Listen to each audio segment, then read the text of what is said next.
দেখুন বন্ধুরা, আমি এখানে কতগুলো গাছ বালির মধ্যে কোনো রকম রুডিং পাউডার ছাড়াই বসিয়েছিলাম। তো দেখছি এগুলো শিকড় এসেছে কিনা ঠিকঠাক। তো তার জন্য প্রথমে আমি একটু জল ছিটিয়ে দেব, তারপর দেখবো সঠিকভাবে চারা গাছ তৈরি হয়েছে কিনা। আমার কাছে প্রচুর গাছ আছে, তো এগুলো এক্সট্রা গাছ ছিল, তো আমি গাছের প্রতি মায়া আছে প্রচুর, তাই আমি এগুলো ফেলিনি। দেখছিলাম চারাটা তৈরি হয়। এখন প্রতিটি গাছ তুলে নিয়ে আপনাদেরকে দেখাবো। চন্দ্রমল্লিকা গুলো সত্যি খুব সুন্দর শিকড় এসেছে। তো শিকড় গুলো আমি আপনাদেরকে দেখাচ্ছি, দেখুন ভালোভাবে ধুয়ে নিয়ে একটু। তো এই দেখুন কত সুন্দর শিকড় এসেছে কোনো রুডিং পাউডার ছাড়াই।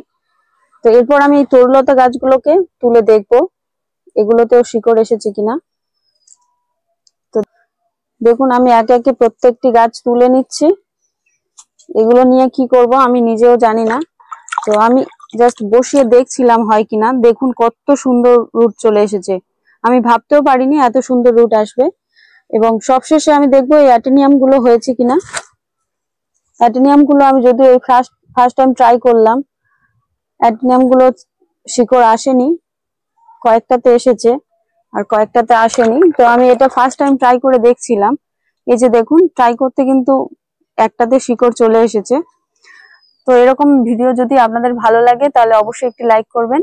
ধন্যবাদ।